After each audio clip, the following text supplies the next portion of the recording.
noches. Gracias por venir aquí esta noche para escuchar a John Kerry. ¿Verdad? Se escribe J-E-A-N, ¿verdad? Pero John está bien.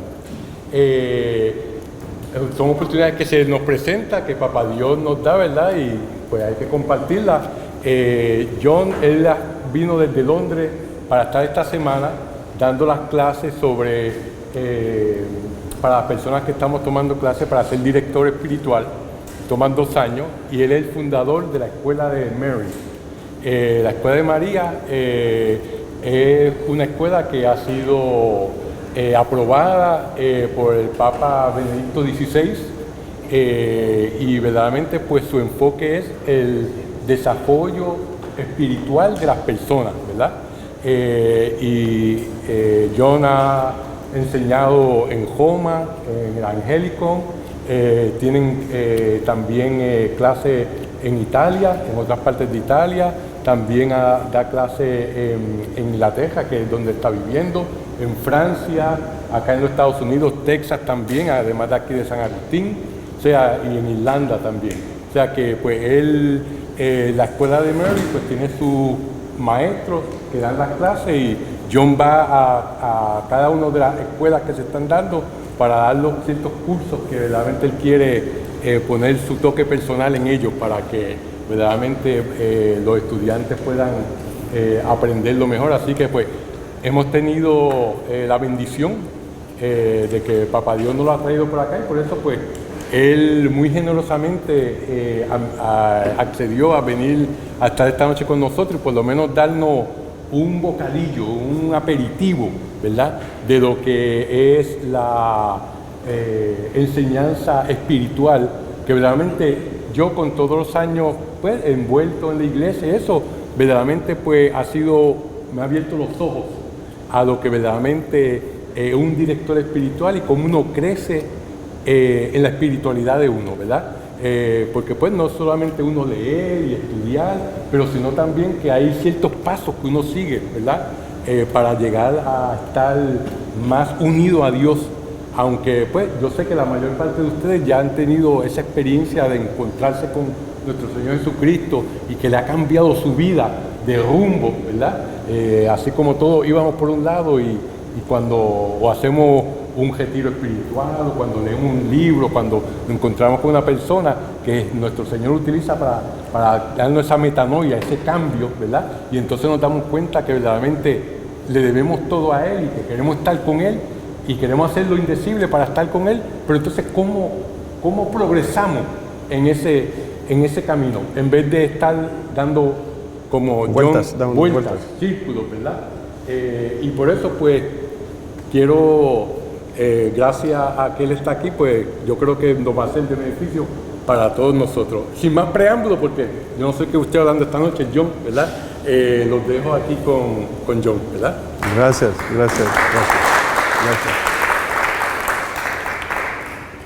Buenas noches a ustedes. ¿Cuánto tiempo más o menos tenemos? 4 horas. ¿Cuánto? Son más que 4 horas entonces. Bueno, mi español, el español no es mi primera lengua, ni la segunda, ni la tercera, ni la cuarta, es la quinta. Entonces, me perdonarán si hago algunos errores, pero pienso que más o menos vamos a poder entendernos. Gracias a Santiago, por haberme llamado a estar con ustedes hoy. Gracias a ustedes de recibirme. Es una grande alegría para mí y sobre todo vamos a hablar un poco de vida espiritual y más de formación a la vida espiritual. Todos tenemos una vida espiritual, todos pensamos tener una vida espiritual, pero hay niveles, profundidades diferentes, distintas de vida espiritual. Hay el primero que empieza paso a paso, después va por aprendizaje, catequismo y otro, y después quizás un día encuentra, por la gracia de Dios, encuentra el Señor en una forma más fuerte, más personal, y sigue el camino. Nosotros todos más o menos sabemos que, y eso es ahora el lenguaje que tenemos en la iglesia, que todos estamos llamados a la santidad. Pero la palabra santidad se queda muy imprecisa, no sabemos qué es la santidad y tampoco de qué forma tiene el camino para llegar a esta santidad y quiénes son las medidas para tener progreso, para progresar hacia esta meta. Me gustaría primero hablar un poco de alguien que quizás algunos de ustedes conocen, es Santa Teresa de Ávila. ¿Por qué quiero hablar de ella? Porque pienso que nos da mucha esperanza al ver una grande santa como ella y saber que tuvo dificultades para poder seguir a Cristo y saber exactamente lo que el Señor le pedía. Su caso no es un caso, diría, privado o particular. Pienso que su caso nos ayuda a todos en la iglesia a entender mejor algunos aspectos muy importantes de nuestra vida. Santa Teresa de Ávila, algunas pinceladas, entra en la vida religiosa a la edad de 19 años. Y por más o menos 20 años le falta algo importante y ella no lo ve bien, no lo identifica, y por eso que sea su vida religiosa, sea su vida espiritual, está como andando en círculos, no hay progreso. Y ella no lo sabe. Y es difícil poder descubrir qué le falta. Ella misma dice, muchos sacerdotes no me ayudaron porque no vieron lo que faltaba. ¿Por qué? ¿Por qué no es una persona negligente, se dice? Es una persona muy comprometida durante esos 19 años, es una persona espiritual, es una persona que lee libros espirituales, que aconseja a los demás de leer libros espirituales. Acuérdense que en el tiempo de Santa Teresa de Ávila, es el siglo de Santa Teresa de Ávila, se llama el siglo de oro. El siglo de oro a nivel de la iglesia, a nivel de la vida espiritual. Es el siglo donde vamos a tener San Ignacio de Loyola, que es el fundador de los jesuitas, San Juan de Ávila, Santa Teresa de Ávila, San Juan de la Cruz, y muchas otras grandísimas personas que impactaron mucho a la iglesia. Y mucho antes de Teresa de Ávila, de Santa Teresa de Ávila, hay gente que ya practica la oración. La oración, es decir, el tiempo, la oración contemplativa, es decir, el tiempo de silencio que uno puede pasar con el Señor. Un poco como la adoración, todos sabemos qué es la adoración, pero imaginamos que no hay el Santísimo, pero que estamos, por ejemplo, en la capilla o en la iglesia, estamos lo mismo en presencia del Señor. Entonces ella muy temprano lee autores espirituales que llegaron antes de ella. Hubo un movimiento en España al final del siglo XV, es decir, 1490 y pico, un movimiento de renovación. Y este movimiento al final se llamó el recogimiento, el movimiento que habló mucho, el recogimiento, cómo recogerse, cómo entrar, saber que Dios está en el centro de nuestro ser y qué hacer para encontrar pues, este Dios, este Cristo, que está dentro de nuestro ser. Entonces ella se descubre esta corriente del recogimiento, esta forma de rezar, de ponerse, de acercarse del Señor, de recogerse, de concentrarse sobre su presencia. Ella dice, el día que descubrí que el Señor estaba en el centro de nuestro ser, fue una liberación y un cambio radical en mi vida. ¿Por qué? Porque no tenía que hacer un esfuerzo de meditar, por ejemplo, la pasión, ¿dónde está la pasión? En Jerusalén. Entonces, con la imaginación, con el esfuerzo personal, tenía que viajar con la imaginación hacia Jerusalén. De España a Jerusalén es bastante. Entonces, cuando lee esos autores, le dicen que el Señor está presente, está al centro de su ser, o también está a su lado. Por ejemplo, estamos sentados en la capilla o en la iglesia, podemos considerar que el Señor está cerca. Entonces, no necesito hacer un esfuerzo enorme de imaginación o tampoco de gritar con todo mi ser para ser escuchada por el Señor. No, el Señor está cerca, o dentro de mí, o a mi lado. Entonces ella descubre todos esos libros y aconseja a otras personas espirituales, varones, otras monjas, etc. Aconseja de leer esos libros, incluido lo propone a su padre.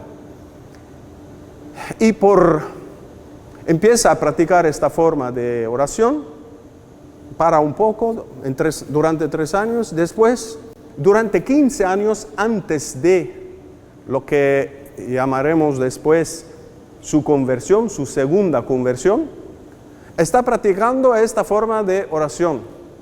Entonces, no es una persona, no es una monja negligente que hace cosas malas o algo, no, para nada. Está comprometida, encuentra personas, habla de vida espiritual, habla de recogimiento, les hace leer, discute de vida espiritual, etc. Y lo raro, y ese es mi punto hoy, lo raro es que le falta aún algo. Le falta a ella aún algo.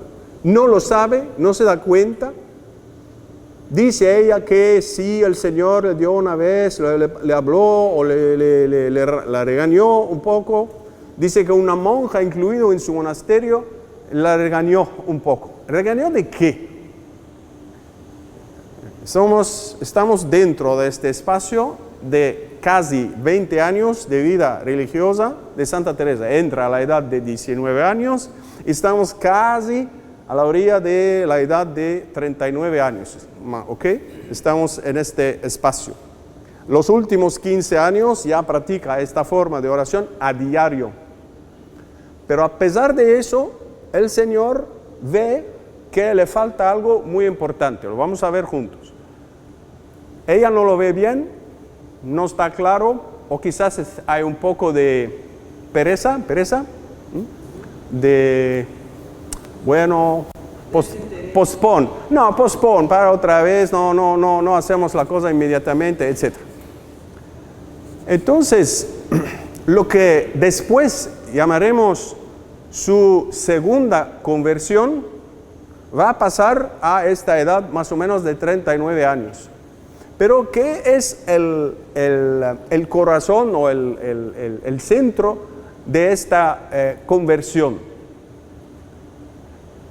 Hemos dicho que a ella le gusta la vida espiritual, que a ella le gusta hablar.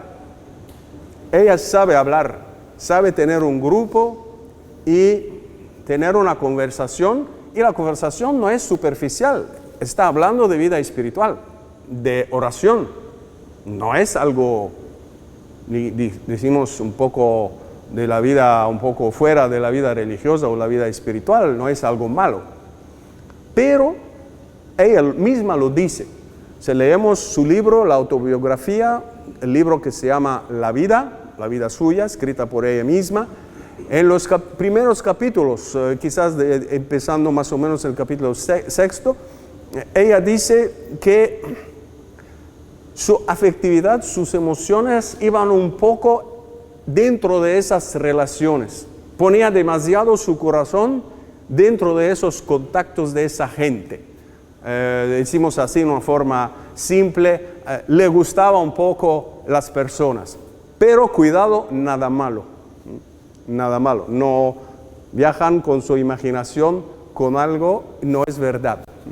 Ella es muy prudente. Pero lo mismo, su afectividad, sus emociones estaban involucradas en estos contactos que ella tenía con la gente. Y es monja.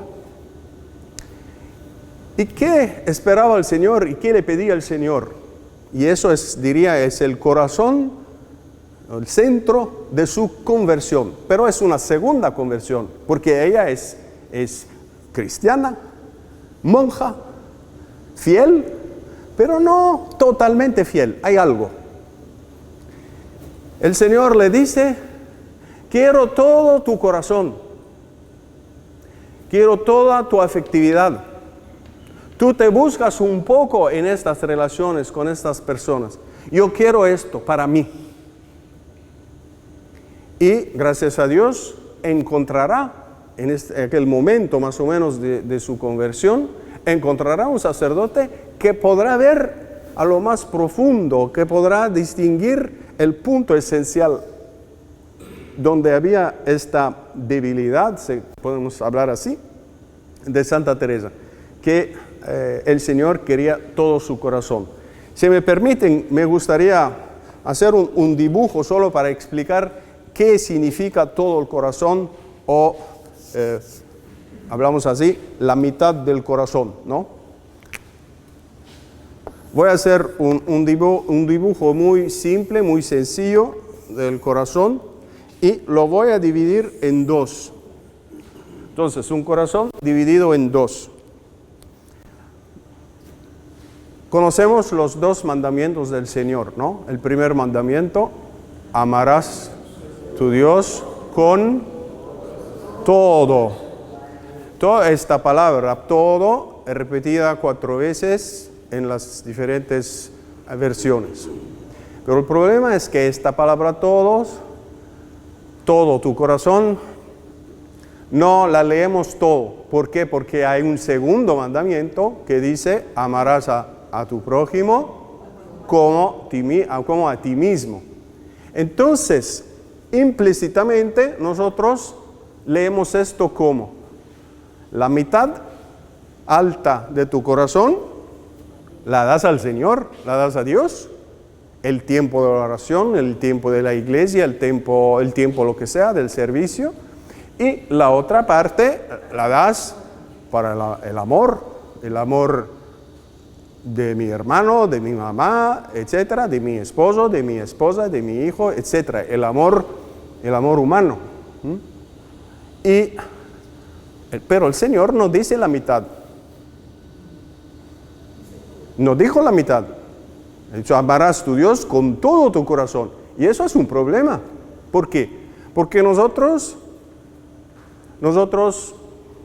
instintivamente decimos, bueno, ya, estoy sirviendo al Señor, pero también soy un ser humano, tengo mis tareas, tengo mis responsabilidades, tengo mi familia, o tengo lo que tengo, y entonces, o mejor dicho, tengo el deseo de amar y de ser amado, ¿sí o no? ¿Quién no tiene el deseo de amar y de ser amado por alguien? Muchísimas gracias, muchísimas.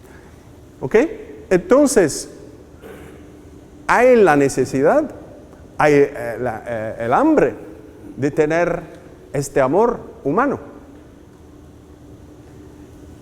Pero, por Santa Teresa, hacía todo lo que tenía que hacer para el Señor, y encima encontraba a gente y hablaba de Dios a esa gente, pero su corazón aquí estaba un poco ocupado en estas relaciones con las personas, con estas personas.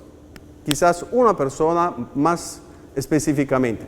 Pero, digo otra vez, no viajan demasiado con su imaginación, no pasó nada. Pero el corazón puede, ¿no? Tú puedes secretamente decir, bueno, me gusta esta persona, etc. Pero no hay nada malo más que esto. Entonces, el Señor dice, yo quiero también esta parte. Quiero también esta parte de tu corazón. ¿Por qué? Porque yo puedo llenarla. Diría, la buena novela, la buena noticia, la buena, ¿se dice así? La buena nueva, gracias, de Santa Teresa para nosotros, es que el Señor Jesús es capaz de llenar esta parte más humana. Le voy a contar una historia que algo pasó conmigo hace varios años para ilustrar, para explicar un poco de qué estamos hablando y de qué Santa Teresa está hablando, porque eso va a cambiar toda su vida.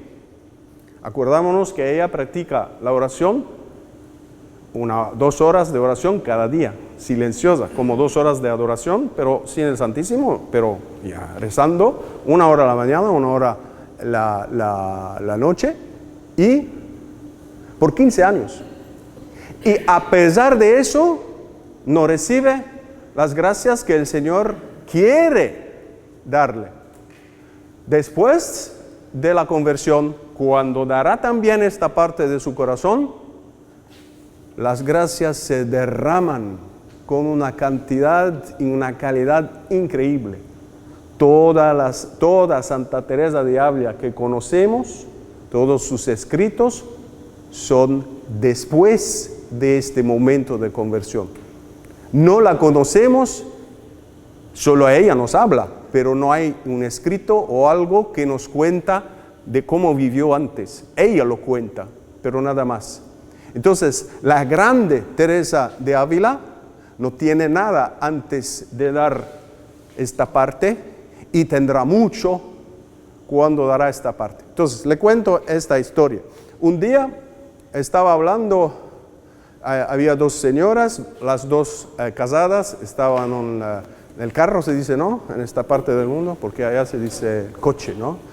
Yo digo el carro. Entonces, estaba en un carro con dos señoras, casadas las 2, con hijos, y estábamos hablando del amor profundo y nupcial con el Señor Jesús. Sabemos que muchas santas consideraban que el Señor era como su esposo. Se leen Santa Teresa de Ávila, se darán cuenta muy rápidamente que ella se porta con el Señor casi como una española del siglo XVI con su esposo. Sí, leen por favor Santa Teresa. Esto es un shock, ¿no? Eso para mí, me acuerdo, ¿no? Cuando estaba jovencito en la universidad, estaba leyendo por primera vez Santa Teresa, he dicho, ¿es posible?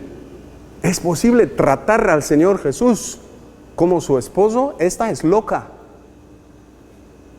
Pero no es loca, es santa y doctor de la iglesia. Entonces hay algo que yo no conozco, que tengo que descubrir. ¿Es posible de amar al Señor de esa forma? Ciertamente no estamos hablando de nada malo, estamos hablando pero de un amor, de una entrega total y de una experiencia del amor del Señor Jesús, de una intimidad profunda.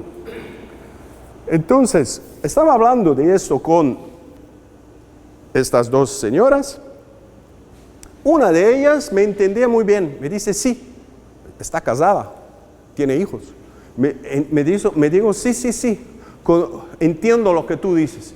Es un poco raro, no es que se sabe mucho, pero yo lo entiendo. La otra son amigas, la otra la mira, es como que está descubriendo algo nuevo en su amiga. La mira así, ¿cómo? ¿Qué es esto?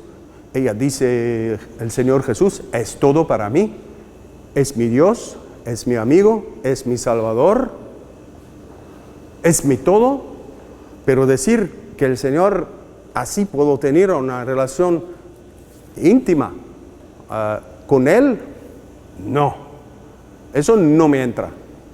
Bueno, yo seguí hablando con la otra, enfrente de esta, estaba hablando, sí, pero sí existe, miran las santas, todas las santas nuestras tuvieron una experiencia semejante. Existe en la Biblia, en el Antiguo Testamento, el libro del Cántico, el Cantar de los Cantares, etc. San Juan de la Cruz, el grande San Juan de la Cruz, escribe un gran poema de 40, ¿cómo se dice estanza?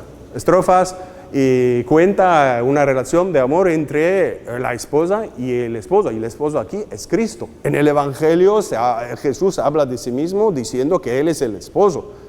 Entonces no es algo, sí es algo fuerte, es un poco raro, pero está basado sobre todo eso. Y la otra nos mira como que dos extraterrestres que cayeron del cielo, que están hablando de algo que no entienden. Entonces me dice, pero a mí eso no entra en mi cabeza.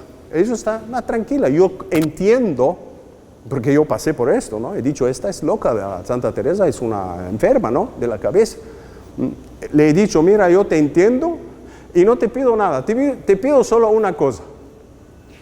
Antes de, si quieres, antes de dormir, tú dices al Señor, esta conversación que vi entre mi amiga y yo, es una conversación que no entiendo, pero Señor, si tú quieres, yo dejo mi puerta, ¿cómo se dice? Ajar. Entreabierta, gracias. Dejo mi puerta entreabierta. La puerta de mi corazón la dejo entreabierta, pero perdón, de estas cosas, no entiendo. Bueno, ya. Y yo me olvidé de eso. 3 días después, esta misma señora me llama al teléfono. Me dice, ayuda. ¿Qué pasa? ¿Qué pasó? Yo hice la oración que tú me aconsejaste. Yo no doy oraciones ya hechas, yo solo explico cómo rezar, pero sí, la oración que me dijiste. Entonces me acordé, estaba yo encantado porque sabía que si lo hacía esta oración, algo va a pasar. Yo lo sabía, ella no sabía nada. Entonces, he dicho sí, estaba contento. Me dice, no. Ayúdame, ¿qué pasa? Hice esta oración y me está, ¿cómo se dice? Cortejando. El Señor Jesús me está cortejando. He is courting me. ¿Saben qué es cortejando, no? Cuando lo saben, lo entienden, ¿no? Bueno, entonces no necesitan explicación. Esta señora está casada y tiene hijos. Yo estaba en el cielo, contento, porque es un milagro, ¿no? Es algo inconcebible, no entra en la cabeza y un poco raro, pero ahora ella me dice, me está cortejando, ¿no? Está como el Señor Jesús. Me dice, le he dicho, bueno, está bien. Me dice, no, qué bien. ¿Y qué hago con mi esposo?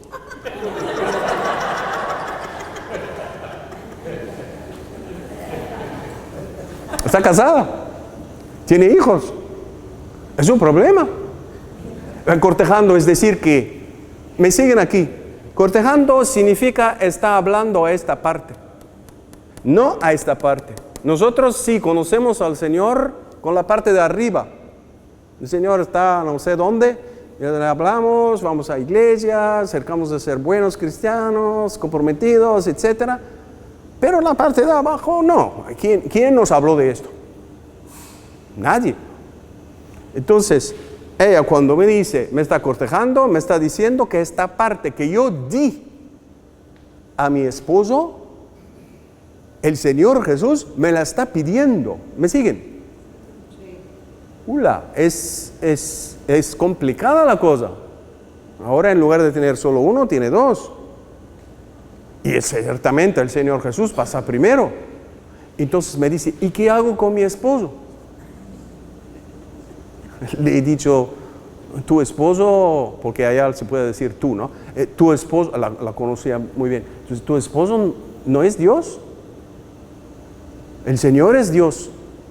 Y más amarás al Señor Jesús, más vas a poder amar a tu esposo. Pero tu esposo no es Dios. Representa el sacramento, ¿no? Representa al Señor, pero no es el Señor.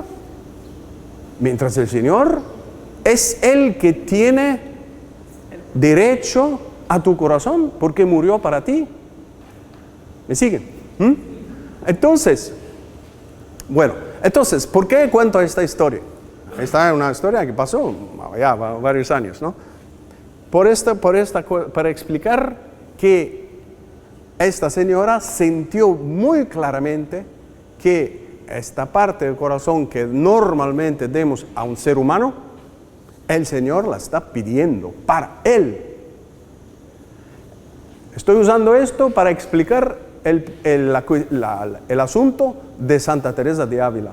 Ella lo dice, mi corazón no estaba totalmente dado al Señor. Yo añado, ¿quién no quiere amar y ser amado? Y a lo máximo. No, sí, porque estoy casado, bueno, mi esposa es un ser humano, puedo ser muy enamorado de ella, y estoy enamorado, estoy casado, pero no es Dios.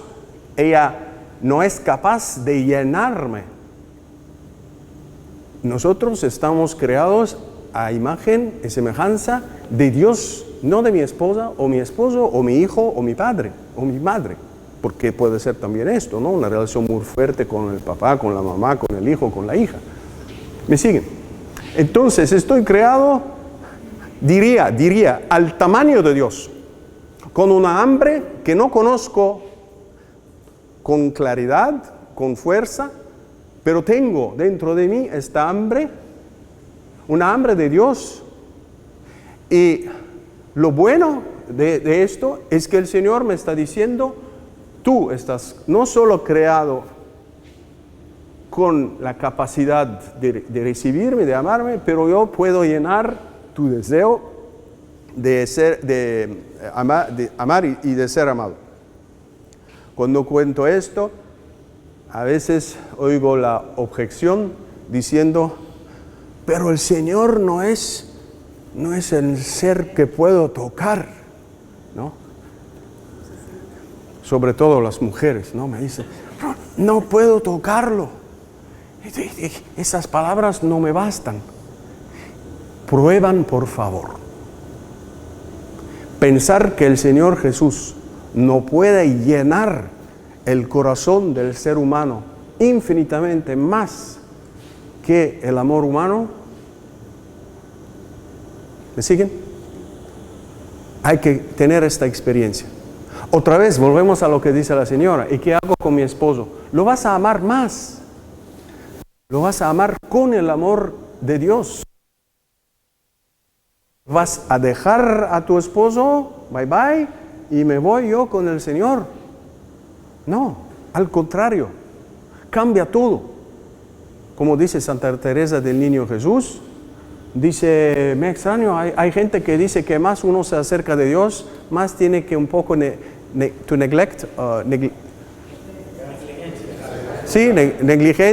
negligencia de los miembros de su familia. Ella dice, no, yo más amo al Señor, más siento que amo a mi familia, pero ciertamente con un corazón más puro, más profundo. Me siguen, ¿no?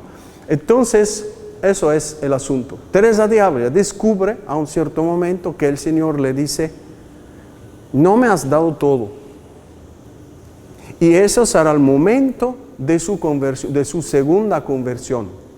Y a partir de ese momento, el compromiso de Santa Teresa es diferente. El compromiso es más absoluto, es más total. Y es importante notar que ella, teniendo la práctica de 15 años, de 2 horas de oración silenciosa, consideran como 2 horas de adoración, ¿no? A diario, que no daban fruto, ahora empieza el Señor a derramar gracia sobre gracia sobre gracia en el corazón de esta persona. Y la Teresa de Ávila que conocemos hoy, la que nos cuenta de cuántas gracias recibió del Señor, es la Teresa después de este hecho. Entonces, ¿por qué cuento esto? Porque quiero mostrar que en la vida del cristiano, de nosotros,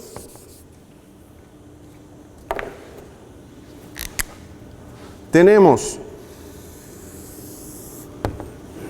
el camino de nuestra vida, el camino de crecimiento de la vida espiritual, hay un momento dentro de este camino que podemos entonces, gracias a la lección que nos da Teresa de Ávila, Santa Teresa de Ávila, podemos llamar este momento un momento de cambio, un momento de segunda conversión. ¿Por qué segunda? Porque somos cristianos. Segunda, porque es algo nuevo. Descubrimos un nivel más profundo del compromiso con el Señor. La pregunta ahora que nos queda es, bueno, ¿qué va a pasar después? Bueno, está bien, hemos entendido, imaginamos, ¿no?, que hemos entendido el asunto, a pesar de que es un poco raro, un poco unusual, ¿no? No desusual, pero bien, ¿y qué hay después? Hablamos siempre de la llamada a la santidad, que todos estamos llamados a la santidad.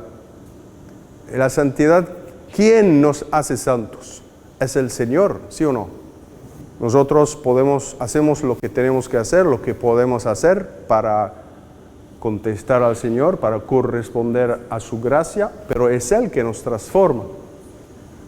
Hemos notado que se rezaba y se rezaba bien por 15 años antes, pero no daba frutos. ¿Me siguen?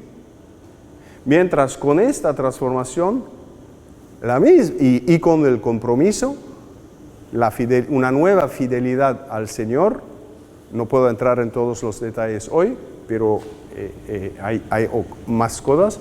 ¿Qué va a pasar? Va a pasar un crecimiento espiritual, una transformación del ser humano. Vamos a pasar por varias etapas.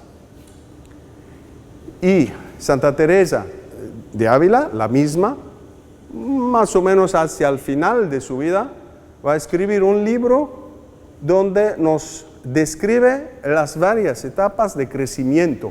Y este libro se llama el libro de las moradas, o el castillo interior. Dice que el ser humano es como un castillo. El castillo tiene una puerta. La puerta es la oración, dice ella. Pero ahora entendemos que en oración más compromiso total, porque oración sola no sirvió por 15 años.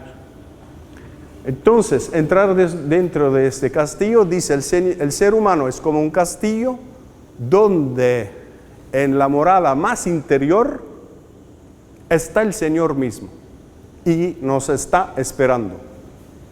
Entonces, el camino espiritual es un camino ella dice, es como entrar de morada tras morada hasta llegar a la morada misma del Señor. No es un plural, es un singular, ¿no? La morada del Señor, es decir, la habitación donde Él está. Qué maravilla cuando uno piensa, sin haber leído el libro, saber que hay alguien que puede decirnos que, miran ustedes son como un castillo, y que dentro de ese castillo hay el Señor mismo.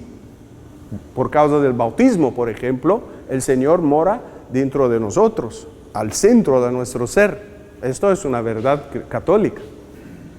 Ella nos dice, eso es el ser humano, eso eres tú, y hay un camino, te muestro las etapas, qué hacer en cada etapa para pasar de una morada a otra, de un nivel de profundidad a uno más alto. ¿Hasta dónde? Hasta Cristo mismo, hasta ser unido a Cristo. Entonces, si a veces hablamos de santidad, podemos también hablar de unión con Cristo. La unión está ofrecida a todos, a cada uno de nosotros. Y no significa que vamos a dejar la vida y vamos a hacernos monja en un convento o un monasterio. No, es para todos. El Señor tiene un deseo infinito de darse a nosotros, pero cuidado que podemos, ¿cómo decir? En el caso de Teresa, ella reza, pero no hay frutos. ¿Por qué? Porque ella dirá después, cuando va a explicar un poco la dinámica de la vida espiritual, ella dice, el ser humano se entrega, el Señor se entrega. Y el Señor se entrega proporcionalmente a la calidad de la entrega del ser humano. Si me entrego más, se da más, se entrega más. Si me entrego totalmente, se entrega totalmente. Es como una ecuación de álgebra o de química. Me doy al Señor la calidad de este don de mí mismo y Él se da con la calidad correspondiente. Entonces, hay algo que depende de nosotros. Hay algo que depende de nosotros. Entonces, podemos tener una vida cristiana, una vida de oración, como Teresa, y a veces puede no dar frutos, puede no dar crecimiento. Entonces, es muy importante, y eso soy yo que ahora lo digo, es muy importante descubrir, aprender las condiciones del crecimiento, las medidas, los métodos de oración, para estar seguro que hay verdaderamente crecimiento y no práctica cristiana, compromiso como lo que ella tenía por 15 años o más, pero sin necesariamente el crecimiento. Entonces, la Iglesia nos enseña, nos da de sus tesoros la sabiduría, la prudencia, la forma de rezar, de entregarse y de verificar todo eso para poder llegar a la unión con Cristo, es decir, la morada más interior. Entonces, podemos quizás desde hoy, cuando uno escucha la santidad, acordarse que la unión con Cristo es una grande etapa dentro del camino hacia la santidad, y acordarnos también que hay condiciones para crecer, que no basta rezar o hacer esto o esto, pero hay también que descubrir las condiciones del crecimiento. Bueno, dejamos quizás posibilidad para preguntas y respuestas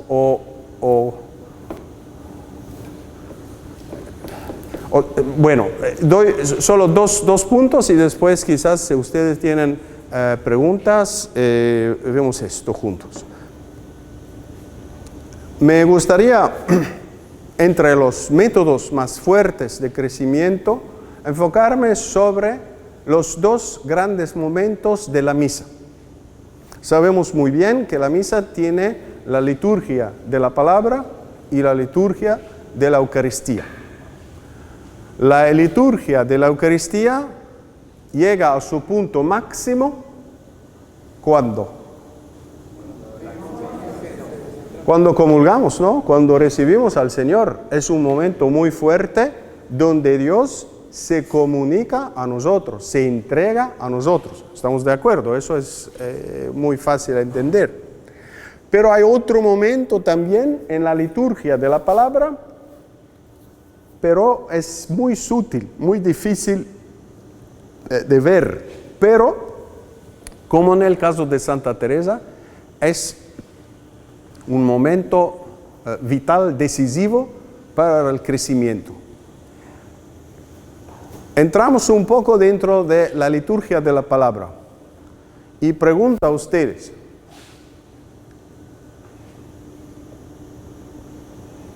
¿hay algo semejante en la primera parte de la misa, que es la liturgia de la palabra? Hay la primera lectura, el salmo, la segunda lectura, la proclamación del Evangelio, aleluya, nos levantemos y después tenemos la proclamación del Evangelio, después la homilía, después la oración de los feligreses, y eso es la liturgia de la palabra. Antes de eso hay el confieso a Dios Todopoderoso o el gloria, etc. Pero esa es la liturgia de la palabra. Piensan, por favor, es la pregunta, ¿hay algo que asemeja al momento de la comunión dentro de la liturgia de la palabra? ¿Sí o no? Y si sí, ¿qué es el momento que podemos decir es semejante? Explico un poco la pregunta. Cuando recibimos la comunión, normalmente la gracia del Señor pasa. Hay algo que entra. Hay algo nuevo.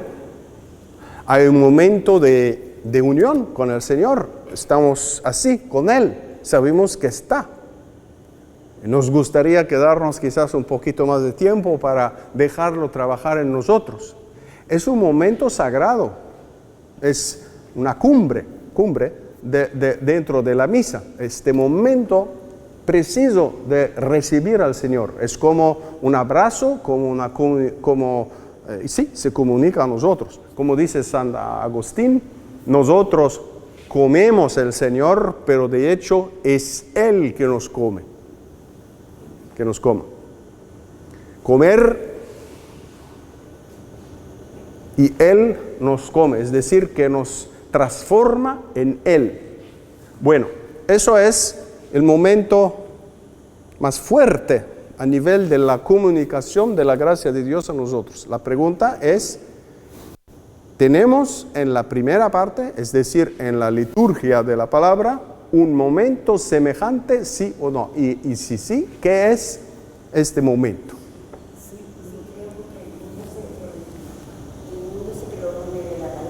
¿Sí?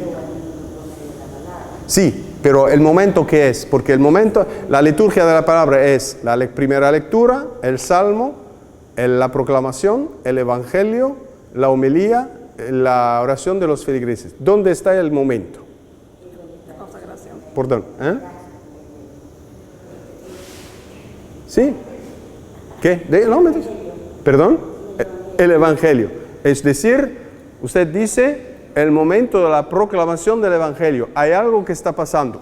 Estoy traduciendo su pensamiento. Bueno, eso...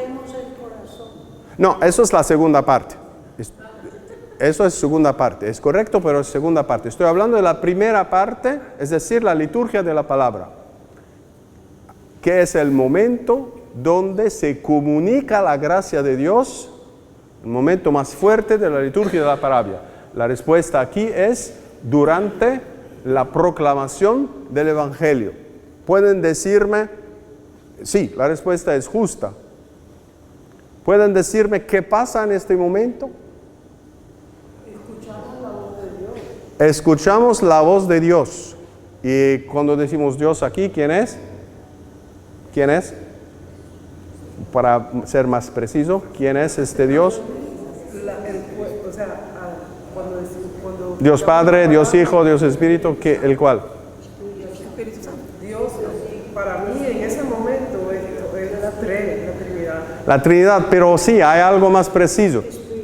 ¿Por qué nos levantemos en el momento del aleluya? Para darle gloria. ¿A quién? Al Señor. Al Señor, a Dios Padre. Al Señor. A Jesús. Jesús llega, ¿sí o no? Yes. ¿Lo vemos? No. Pero con los ojos de la fe, usted lo ve. Jesús, cuando llega, nos levantemos y decimos aleluya. Ya siendo Yahvé, Dios, Hallel en hebraico es la alabanza. ¿Alabamos a quién? Al hecho que Jesús está presente entre nosotros. ¿Por qué el sacerdote o el diácono incensa el evangelio? ¿Por qué tenemos las dos velas enfrente? ¿Por qué decimos aleluya? ¿Por qué a veces pasa el diácono en procesión con el evangelario, ¿no? Con el libro de los evangelios? Para decirnos que eso no es una lectura. Eso es una proclamación. ¿Y qué significa proclamación? Significa que, eso es importante, descubrir, diría, la dimensión más invisible pero real de la proclamación, es la palabra de Dios, Jesús presente, que quiere hablar a cada uno de nosotros en su corazón. Y decir hablar es muy cerca de lo que pasará después, comulgar. Es decir, sí, mi corazón está abierto, si estoy enfocado, concentrado y hay silencio perfecto, si oigo muy bien las palabras del lector y que el lector está leyendo con un ritmo aguantable, ¿qué va a pasar? El Señor mismo utiliza la palabra que escucho, el sonido de las palabras que escucho, para tocarme en mi corazón. Ciertamente es un momento difícil al alcanzar. ¿Por qué? Porque por debilidad del ser humano. El micrófono no funciona, la persona lee muy rápido, no pone bien el micrófono enfrente de la boca, hay un niño que está gritando con toda su fuerza. Entonces, ¿qué pasa? No estoy enfocado. Hay una gracia que pasa, pero no la cojo. ¿Me siguen? La comunión, recibo la comunión. Pero aquí, la palabra fue dicha, fue pronunciada, proclamada, pero a Cristo no he podido escucharlo. Dicen hoy en la teología, en la enseñanza de la iglesia, esto se encuentra, por ejemplo, en el documento del Papa Benedicto que se llama Verbum Domini, pienso que eran los números 40 y pico, dice que hay lo que llamamos la sacramentalidad de la palabra, y es lo que estoy diciendo. Cada vez, dice un texto también del concilio, dice, cada vez que la palabra de Dios es proclamada, es Cristo mismo que habla. Entonces hay un aspecto sacramental.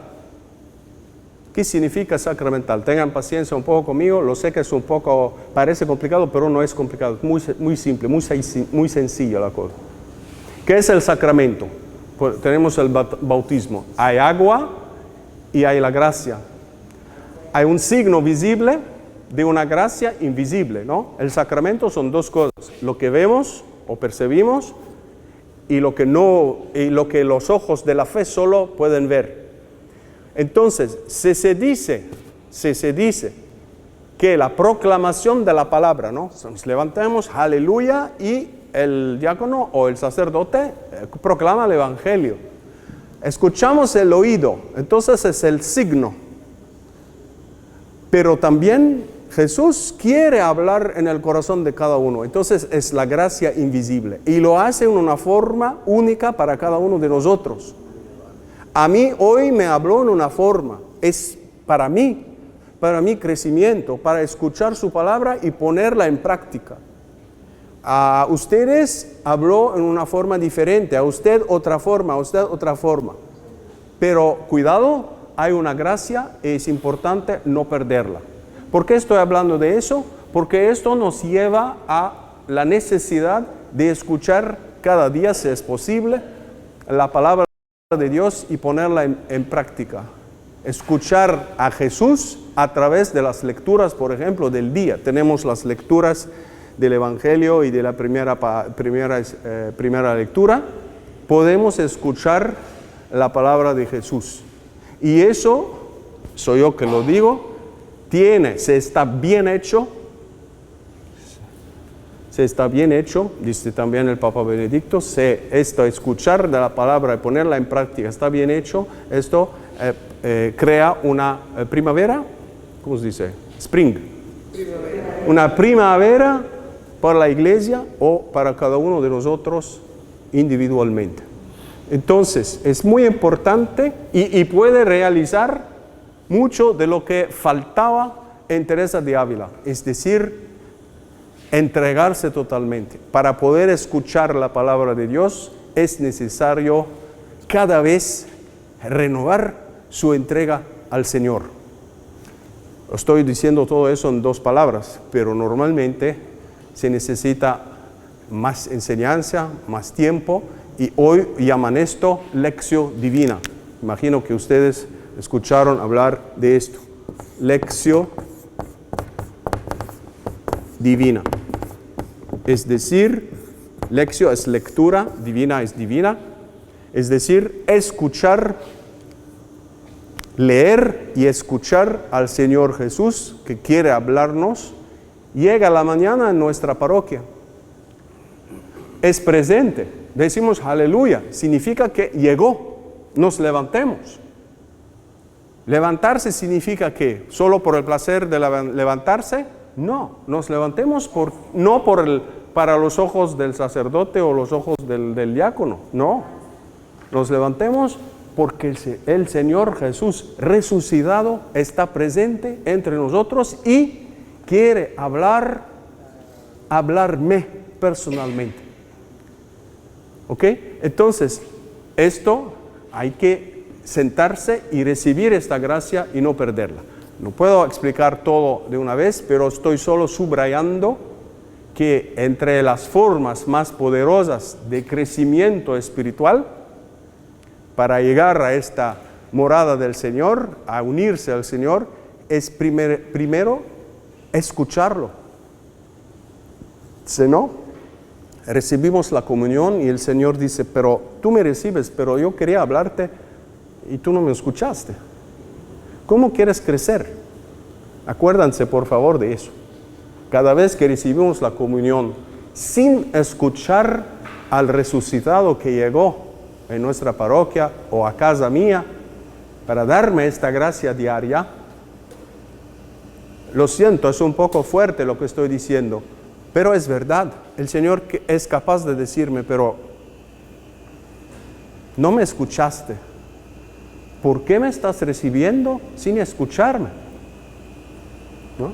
¿Quién me ama? Dice el Señor en el Evangelio de San Juan, capítulo 14, versículo 21 y 23. 14, 21, 23, San Juan. Dice, ¿quién me ama? ¿Cómo se dice? Keep my commandments. Keep my commandments.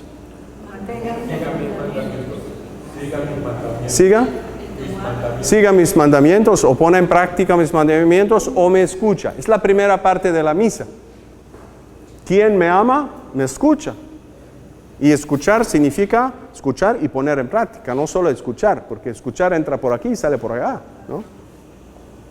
Pónganse en el domingo, este domingo que llega a la puerta saliendo de la iglesia y preguntan a la gente que sale, ¿de qué hablaba el Evangelio? No sé, me olvidé. No sé. Nos acordamos del niño, del nene que estaba gritando, pero del Evangelio, no. Entonces, ¿quién me ama? Es un acto de amor. Escuchar a Cristo es un acto de amor. Antes de recibirlo, es importante escucharlo. Entonces, ¿qué dice el Señor mismo? Dice, ¿quién me ama? Me escucha, pone en práctica mis mandamientos. ¿Qué pasa? El Padre lo amará. Esto es San Juan 14, 21 y 23. Se repite más o menos el consejo. Yo acabo con eso. Quien me ama, pone en práctica mis mandamientos. ¿Qué va a pasar? El Padre lo amará. Significa que la comunión que voy a recibir nace de un nuevo amor, un amor renovado del Padre para mí. No es el mismo amor de cada día, es una onda de amor nueva. No tiene sentido sino de decir el Padre lo amará más. ¿Cierto que el Padre me ama? No, porque fue yo fiel a la palabra. Entonces, ¿no? Los padres, los que tienen hijos aquí, ¿no están contentos cuando los hijos escuchan la palabra, sí o no? Dicen, no, te he dicho 1000 veces de no hacer esto y sigues haciéndolo, ¿no? Cada día, mamá mía. Pero cuando lo hace, qué lindo, finalmente lo hizo. Sabemos que es una vez solo, pero al menos lo hizo. Al menos lo hizo. Qué placer, qué felicidad. Lo mismo, ponse ustedes en el lugar del Señor. ¿Quién pone en práctica mi palabra? Poner en práctica es la cosa más difícil, es la forma de oración más difícil. más challenging, que nos desafía a lo máximo, ¿no? Entonces, ¿quién me ama? Pone en práctica mis palabras, me escucha, me sigue, y el Padre lo amará. Créanme ustedes que la comunión de ustedes va a ser muy diferente. El crecimiento espiritual va a ser unos miles en pocos días en lugar de unos inches en 3 años. ¿Cómo se dice inch en mile? Pulgadas es el pequeño, pulgadas. Bueno, unas pulgadas en 3 años. Y miles, ¿cómo dice miles? Millas en pocos días. Depende de nosotros. Y Él lo dice. Si me escuchas, vas a recibir una onda de amor nueva. Por favor, concentrámonos con la presencia del Señor resucitado cuando llega. Y si no hemos podido de concentrarnos, a casa ponemos la silla, ponemos la otra silla del Señor, esta la silla del Señor y esta mi silla. Abro las lecturas del día y digo, Señor, háblame. Tú llegaste la mañana en mi parroquia, en la misa, llegaste, hemos dicho aleluya. Bueno, fui o no fui durante la semana, es ok, pero al menos no voy a perder esta gracia. Tú quieres hablarme y quieres transformarme. Quiero escuchar, como quiero que mi hijo te escucha y ponga mi palabra en práctica, yo quiero también ser tu hijo. Entonces, háblame, Señor. Este ejercicio es lo más difícil, pero es lo más santificante. No solo eso, permite a la comunión de ser muy fuerte. Teresa de Ávila recibe comunión por 15 años. No hay progreso. ¿Ah? Progreso. No hay progreso. ¿Por qué? Porque falta esta primera parte, no hay la entrega. Entonces, ponerlo y escucharlo implica la entrega, una entrega total. Y no es fácil. No es porque lo he dicho que es fácil, para nada. Es muy difícil porque entregarse no es fácil, porque yo poseo a mí mismo. El Señor me deja libre, cada día libre. Entonces cada vez tengo que decir, bueno, Señor, otra vez. Pero el resultado es increíble. Una nueva onda de amor. Gracias.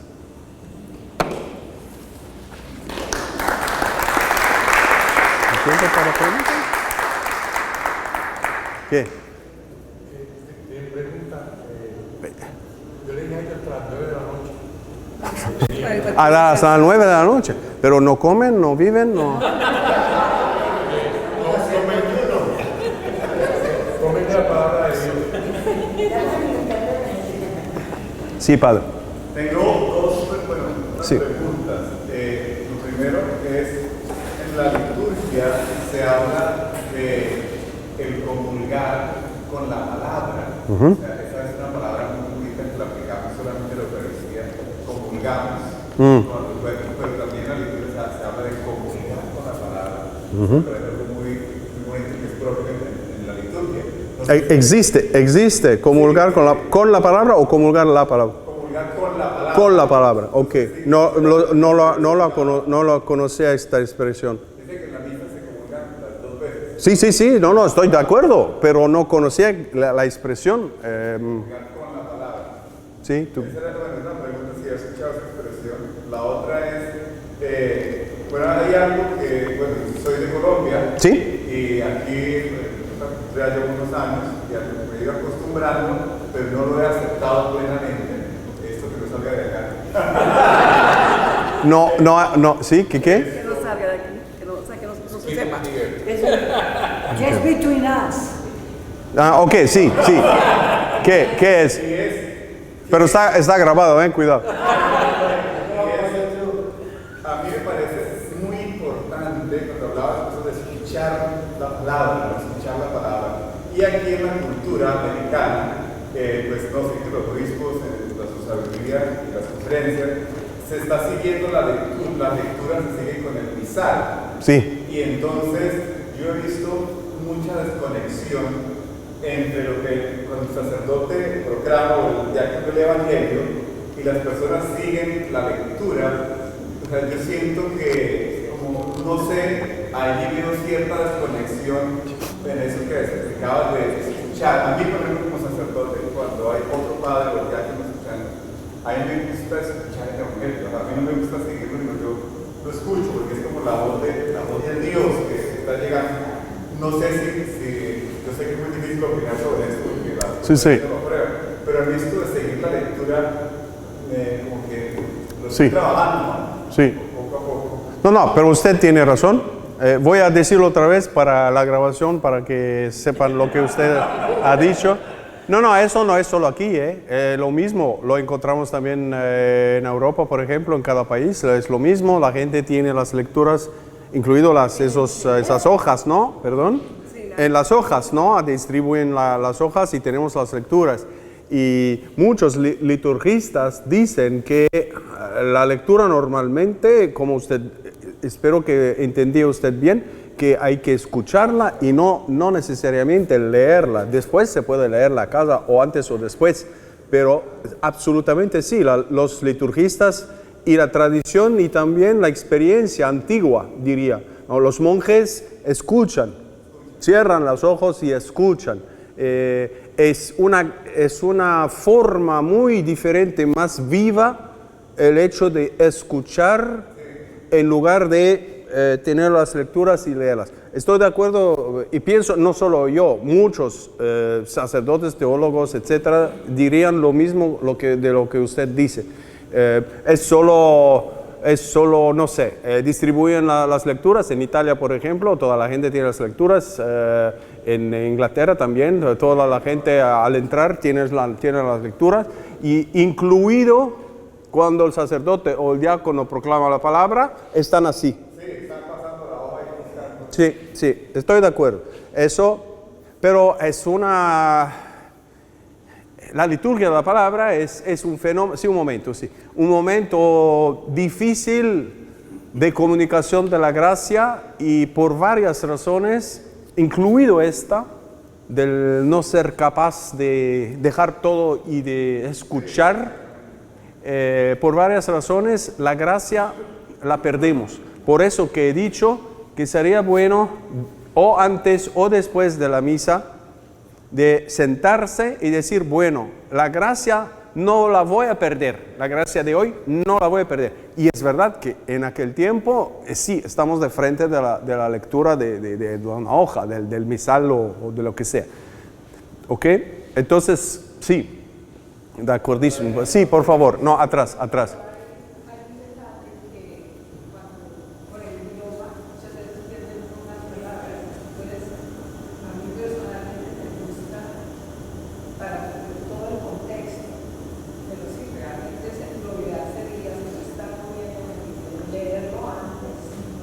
Prepararse antes, preparar la lectura. Cierto. Si queremos, un momento, ciertamente, usted dice que tener una idea un poco del contexto de las lecturas ayuda mejor a recibir la lectura. Eso es absolutamente correcto, ¿no? Por eso digo, la liturgia de la palabra es un momento que necesita tantos elementos, un conjunto de tantos elementos que muy raramente tenemos. La atención, la concentración, conocer el texto, entender las palabras. Nuestra cultura o nuestras culturas son muy distintas de la cultura del texto que leemos. Es una cultura del Evangelio, son 2000 años. Y es un lugar que no es nuestro, que tenían sus formas de ser, su forma de hablar, etcétera, como nosotros tenemos las nuestras. Y también, si es una lectura del Antiguo Testamento, peor, volvemos atrás, no sé, 400, 600, 700 años o quizás más, no sabemos, y es una lengua semítica, que es una forma de expresarse muy, muy diferente. Entonces, sí, conocer el contexto, que la palabra sea claramente proclamada, que podemos escuchar, que no hay ruido, que el micrófono funciona, que todo eso. Por eso yo digo, tenemos que hasta un cierto punto aceptar la debilidad humana involucrada dentro de la proclamación. Tenemos que hacerlo lo mejor, pero a pesar de todo eso, la gracia puede pasar, pero podemos no perderla. Por eso digo, sentémonos a casa en un lugar tranquilo y abrimos las lecturas y decimos, Señor, tú llegaste o vas a llegar en mi parroquia, hay una gracia para mí, tú quieres hablarme a mí hoy, en una forma única, que no se repite, porque hoy es hoy, no es ni ayer ni mañana. Y entonces, Señor, no quiero, por favor, perder esta gracia. Tú llegaste en mi parroquia y yo quiero honorar, ¿se dice? Honrar el hecho que tú llegaste. Pero ciertamente el contexto cuenta y facilita, pero no siempre es también la función del sacerdote un poco a veces de explicar, por eso que tenemos la homilía. Pero sí, por favor. Una pregunta, ¿hay una correlación entre las moradas y la vida contemplativa y con los pasos que pone San Ignacio de Loyola? ¿O no? La pregunta es, ¿hay una correlación entre las moradas de Santa Teresa de Ávila y las 4 semanas de San Ignacio, no? Estamos hablando de los ejercicios, porque es este el libro esencial de San Ignacio. Mira usted, hay que hacer la pregunta a los jesuitas, pero cuidado, porque los jesuitas son jesuitas. Y entonces, a veces, la respuesta es jesuita. Es decir, una respuesta como una pregunta, otra pregunta que van a hacer. No, estoy bromeando. Yo conozco a los jesuitas, fue 13 años en la escuela con ellos, entonces un poco de eso conozco. Yo hice la pregunta y hablé de eso con un grande jesuita, ya murió, y él, por eso digo jesuitas, porque es su opinión a él, cada uno puede... entre los jesuitas tienen su opinión. Según él, no es algo de toda forma, no es algo declarado claro que eso es esto. Pero él mismo veía que la primera semana correspondía a tal nivel, la segunda a tal, la tercera y la cuarta correspondían a, decimos, la purificación más profunda de San Juan de la Cruz. Bueno, más que eso no puedo decir. Personalmente preferiría dejar el trabajo de San Ignacio tranquilo, es decir, de no buscar llevarlo, alarlo hacia sí mismo o empujarlo de un lado u otro. El trabajo de San Ignacio tenemos que, pienso yo, es mi opinión, respetar la intención del fundador, del hombre que escribió los ejercicios. Para él, lo siento si estoy hablando algo más particular, pero San Ignacio cuando escribe los ejercicios es no solo su experiencia, pero su deseo es de ayudar al ser humano que está en un momento especial de su vida a llegar a una decisión, y la llama a él elección, elegir, es decir, saber qué estado de vida elegir. Acuérdense que San Ignacio de Loyola se convierte muy tarde. A 40 y pico años estaba sentado con niños que aprendían la gramática española. Entonces, y saber dónde ir y qué hacer, él lo concibió sus ejercicios a eso, para ayudar al ser humano que está ya, antes de empezarlos, enfrente de una decisión a tomar. Ahí se están bien hechos, con un jesuita que sabe hacerlos, es poderosísimo. Pero después querer, como se dice, perdóname, en inglés, to milk it. Es decir, buscar... utilizarlos por los ejercicios de la vida diaria, en la vida diaria, ¿no? Cuántas cosas, ¿no? Etcétera. O sea, yo diría, no nos olvidamos de la intención del autor, y también, para ser claro, el jesuita mismo, porque yo tuve sacerdotes amigos jesuitas, cuando el jesuita quiere saber más, ¿a dónde va a leer? A San Juan de la Cruz y Santa Teresa de Ávila. Entonces, cada uno tiene su su arte, su know-how, ¿no? Su forma de buscar. Sí, su forma de trabajar. Entonces, sí, hay uno que ha dicho que sí, pero con prudencia. Sí, por favor. Para los que no conocen o saben lo que es lección divina en sí, ¿podrían nombrar los pasos, los 5 pasos de lección divina para que por lo menos tengan una idea de lo que es? La lección divina, bueno, la lección divina es el momento que voy a dedicar al Señor.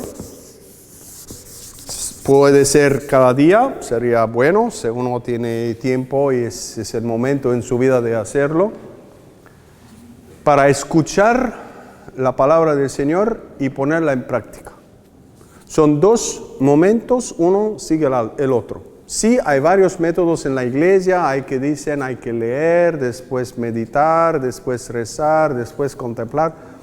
Yo prefiero estar más cerca del Evangelio, de la palabra del Señor y de nosotros. Escuchar y poner en práctica. Porque decir rezar y contemplar no está muy claro. ¿Qué voy a contemplar? Voy a escuchar. El Señor es mi guía. Entonces, son 2 momentos dentro de ese tiempo que voy a dar al Señor. Decimos 1 hora, por ejemplo, me voy a sentar y voy a decir al Señor, dime lo que pides de mí. Entonces, se trata de leer el texto. El método es leer el texto, buscar entender lo que dice el texto. Entonces, primero es leer así, ¿no? Leer el texto para entender lo que dice el texto. Entender, como usted ha dicho, hay que entender el contexto, hay que entender lo que está buscando el autor, buscando decir el autor. Y eso puede llevar un poquito de tiempo. No vamos a hacer un doctorado sobre el texto, por favor. Pero buscar entender un poco, sí, porque si no uno puede pasar 3 horas para estudiar, ¿no? Después otra vez leer. Pero este leer va a ser con oración, con más oración. Es un leer con la oración. Acuérdense el sacramento. ¿Qué es el sacramento? Es el signo visible de una gracia invisible. El signo visible es la Biblia. ¿Puedo usar su Biblia un segundito? Gracias, muy amable. Entonces, imaginamos que esas son las lecturas, las 2 lecturas, sí, las 2 lecturas de la misa. No voy a perder la gracia de la misa. ¿Podemos hacer la lección sobre otros textos? Sí, pero las lecturas del día sería bueno si uno no tiene mucha dificultad. Entonces, el sacramento, ¿cómo pasa la gracia? El Señor está atrás, quiere hablarme, ¿ok? Y el texto, estoy enfrente del texto. Entonces, el texto es una medida, hay una forma de transparencia del texto para dejar pasar la luz de Cristo. Entonces, cuando leo, mientras leo, rezo. Estoy leyendo el texto y digo, Señor, dime lo que tú quieres de mí. Entonces, estoy leyendo, pidiendo la voluntad de Dios. Entonces, empiezo a rezar mientras leo. Mucha gente no lo dice. Y eso es importante. No dejar el texto,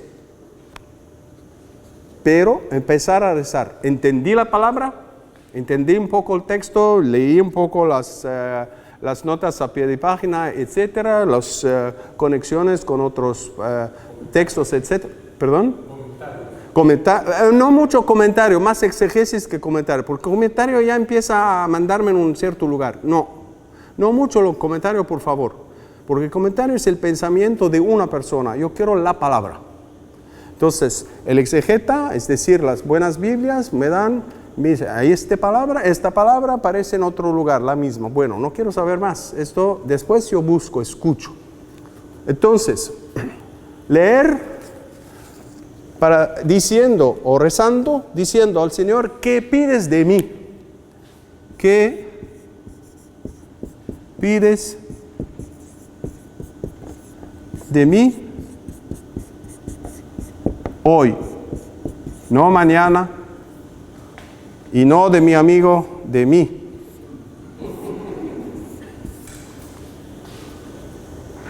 Entonces, mientras estoy leyendo, me acuerdo que el Señor está sentado enfrente de mí y que el texto tendría que empezar a dejar pasar la luz del Señor, la palabra viva, como que el Señor se está subrayando un paso. No todo el texto, un paso, algo.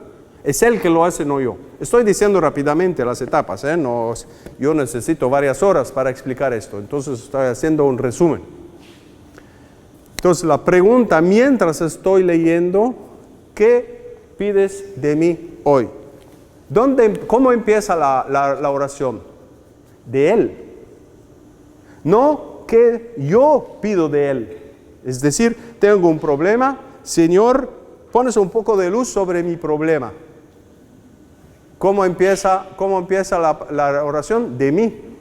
Desde mí y va al Señor. No, empieza desde Él y llega a mí. ¿Me siguen? Es el movimiento inverso. ¿Tú qué hoy de mí? Yo sí tengo mi problema, tú lo sabes, pero ahora quiero saber tú, porque tú eres mi guía, tú sabes mejor lo que yo necesito. Estoy leyendo los dos textos y leo el primero una vez, 2 veces, 3 veces, 4 veces. Insisto yo personalmente mucho sobre el hecho de leer. Leer otra vez, porque la memoria, nuestra memoria es muy flaca, muy débil. Entonces, leo varias veces y estas 2 lecturas a un cierto momento se van a encontrar o me van a hablar bajo una misma luz. A pesar de que son 2 textos muy diferentes, van a empezar a un cierto momento, el Señor va a empezar a decirme el mismo mensaje, darme la misma luz, la misma palabra, a través de los 2 textos. No estoy buscando semejanza yo, no, estoy escuchando. Puede usar palabras muy diferentes, pero darme un sentido que es lo mismo.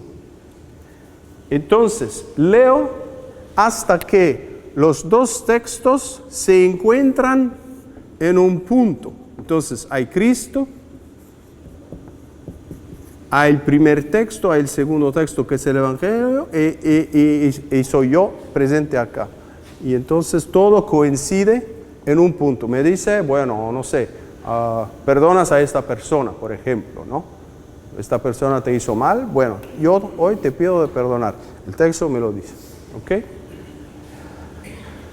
Pero antes de decirme perdonas, me va a decir, empieza un poco con una luz más general, a menudo, ¿no?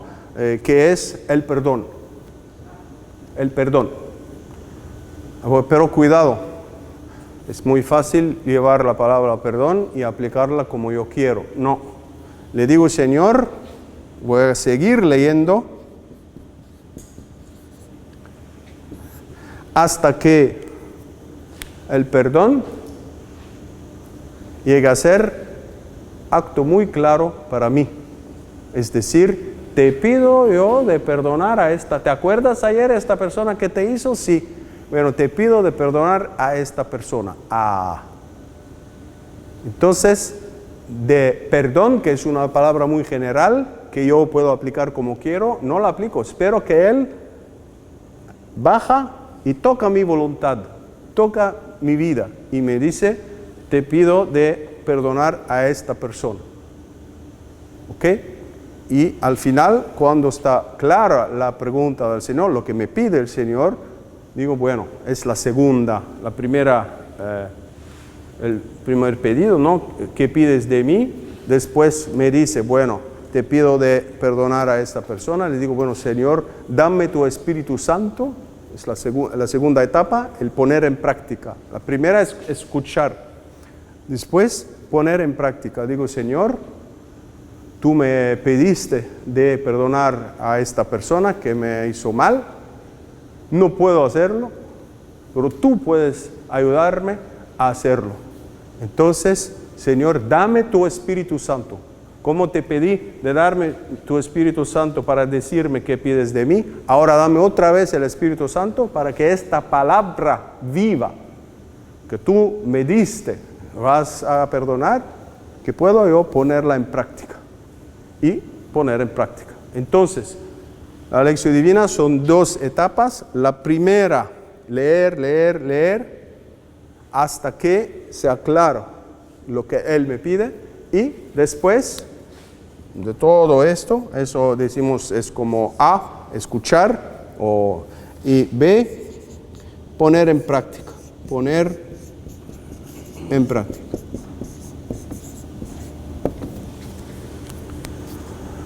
Y eso, ciertamente, eso es un resumen muy rápido, pero se puede explicar esto, quizás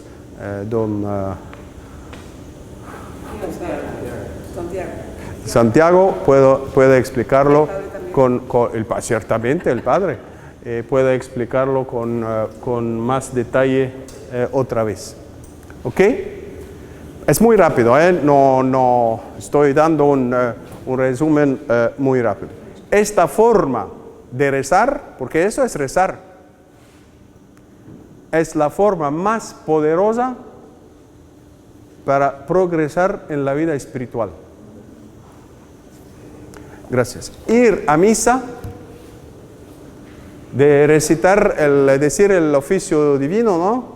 Las horas, decir el rosario, hacer adoración, todo eso no, ¿cómo se dice? Challenge. Reto, pero ¿cómo decir el verbo? No reta a mi vida. ¿No retan? Sí, no retan. No hay desafío, puedo seguir la misma persona. Entro a la misa, salgo de la misa, más o menos la palabra entró por aquí, salgo por aquí, la comunión entró por aquí, pero no dio su efecto. Estoy diciendo rosario, no reta, pero esta no me deja tranquilo. Vas a perdonar, o dame este problema, ponlo en mis manos, etc. Me cambia la vida. Caminar en la vida espiritual significa cambiar. Mientras cuando dices, sí, todo va bien, estás diciendo rosario, estás diciendo la oración que tú aprendiste, etc. No hay challenge, no hay reto, no, puedes seguir lo mismo más o menos, pero más o menos. Santa Teresa de Ávila, 15 años de práctica diaria, de 2 horas en silencio, encima de la misa, encima del oficio, encima del rosario. No hay cambio. Pero cuando uno se entrega, cuando uno quiere verdaderamente escuchar, sí que hay cambio. Unas millas en pocos días. Entonces, si alguien quiere verdaderamente crecer, tiene que exponerse en frente del Señor, decir, bueno, Señor, te entrego mi vida, háblame y lo que tú quieres. No digo, Señor, pero ves, está aquí, hay una herida, Señor, por favor, no vas por allá, hablas todo lo que quieres, pero dejas esto tranquilo. No. Señor, tengo fe en ti, una fe más grande que la fe que tengo en mí mismo. Yo sé que tú no me vas a hacer mal.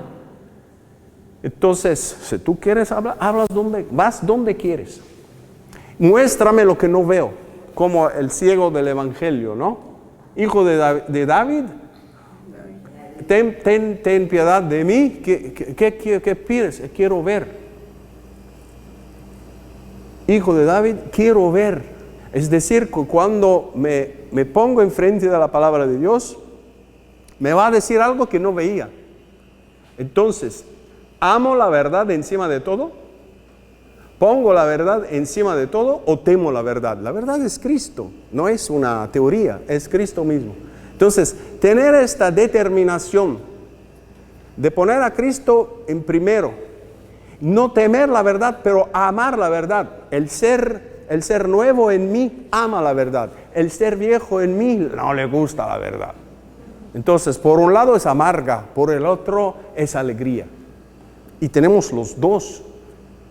Somos un poco como una mujer embarazada con gemelos. El hombre viejo y el hombre pequeñito, el hombre nuevo.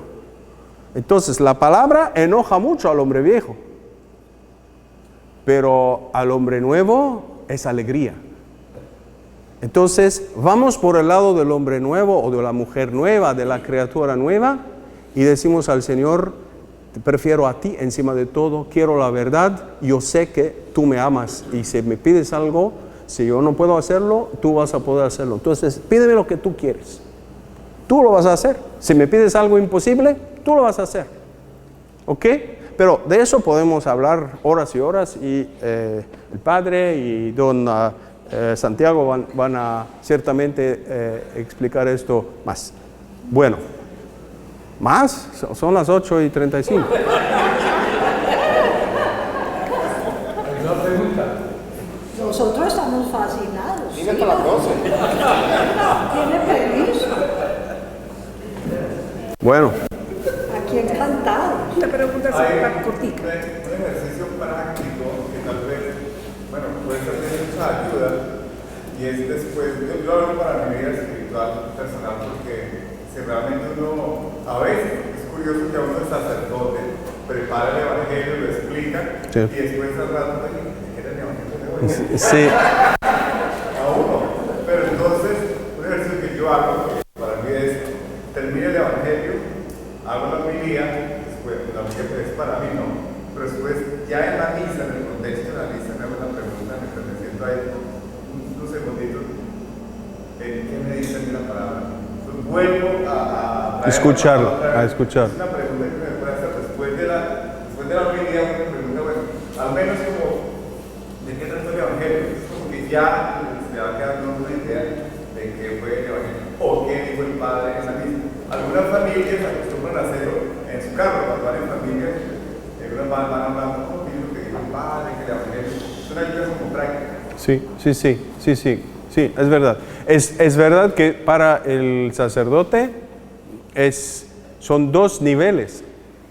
El sacerdote tiene que hacer su propia escucha de la palabra por sí mismo, pero cuando hace la homilía tiene que tener en cuenta el pueblo de Dios, la gente. Entonces, si el Señor le dio algo personal, no es que tiene que contarlo al mundo entero, no es que tiene que contarlo al mundo entero, pero tiene que, como pastor, tener en cuenta la necesidad de la gente. Entonces, adapta la palabra a la gente, pero también, como dice San Pablo, tengo que verificar siempre si estoy caminando o no, para no ir por otros lados, y entonces tengo también que decir, y Señor, tú, ¿qué me dices a mí? No al pueblo que voy a servir, pero ¿qué me dices a mí? Entonces el sacerdote tiene las dos dimensiones. Haces dos lecciones se quieren, una por el pueblo, la comunidad, y una para sí mismo. No tiene que olvidarse a sí mismo. ¿Alguien quería hacer una pregunta? Sí. Me intriga la cuestión. Aparte de lo que está hablando, sobre la confesión. Sí. Hay mucha gente que comulga sin confesarse. Yo estuve ahorita en Ohio y todo el mundo salía a confesar. A comulgar. Sí, pero la pregunta es, hay mucha gente que comulga sin confesarse. Es un problema importante, pero... Cortico. Cortico, ¿qué cortico? Tiene razón usted, pero... el examen de conciencia, la percepción de la importancia. Hoy comulgamos como que pasa nada, ¿no? Mientras en el tiempo, por ejemplo, hemos hablado de Santa Teresa de Ávila. En su tiempo no se podía comulgar así, se tenía que tener el permiso del confesor para poder comulgar. Era más complicada la cosa, ¿no? Entonces no es que, decido de ir, entonces voy. Ciertamente que hay que confesarse antes, o mejor dicho, tener una conciencia del pecado. Pero el problema que hoy se habla de pecado, muy poco. Se habla de examen de conciencia, muy poco. Se habla de ese ejercicio de escuchar la palabra, es ponerse enfrente de Cristo. Entonces yo pienso que inevitablemente sooner or later vamos a sentir que nos está diciendo algo, ¿no? Tú no estás haciendo esto o no estás haciendo eso. La entrega total implica tener cuenta, ¿no? ¿Qué estoy haciendo? Sí, usted tiene razón, pero el problema es pastoral. ¿Qué hacer? Para hacer que la gente tenga conciencia, etcétera. Otro día. Otro día. Otras 3 horas. Sí. Si no, estamos a las 3 de la mañana juntos hablando. Veo que algunos sí lo harían, pero pienso que... Bueno, ¿otras preguntas? Mejor sobre, con todo respeto, pero mejor nos quedamos un poco con el tema porque el tema ya es muy fuerte. ¿Ya? Bueno, sí, gracias.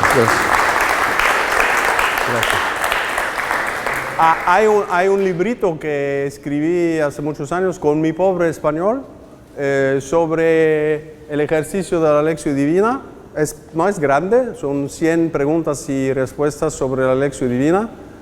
Voy a ver si existe, pienso que existe en forma papel. Voy a ver con don Santiago, ¿ok? Entonces, existe un libro en español. La calidad del español es mi español, entonces paciencia, pero el contenido es fuerte. 100 preguntas, pienso que es catecismo de la Lectio Divina, 100 preguntas y respuestas. Se ponen mi nombre y ponen Lectio Divina, van a aparecer varios libros y entre ellos este. ¿Sí? ¿Lo encontraste? Amazon, se llama Pequeño Catecismo de la Lectio Divina. Pequeño catecismo. Y vale $5. ¿Es Kindle o es forma de papel? ¿Kindle o papel? Está en Kindle. Ah, bueno. Bueno.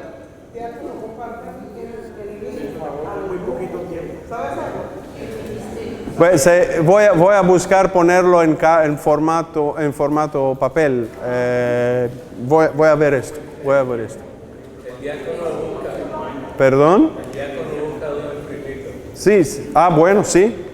O le mando el PDF, lo imprime. Muy simple. Bueno, muchísimas gracias. Y bueno, hasta pronto, si Dios quiere. Gracias.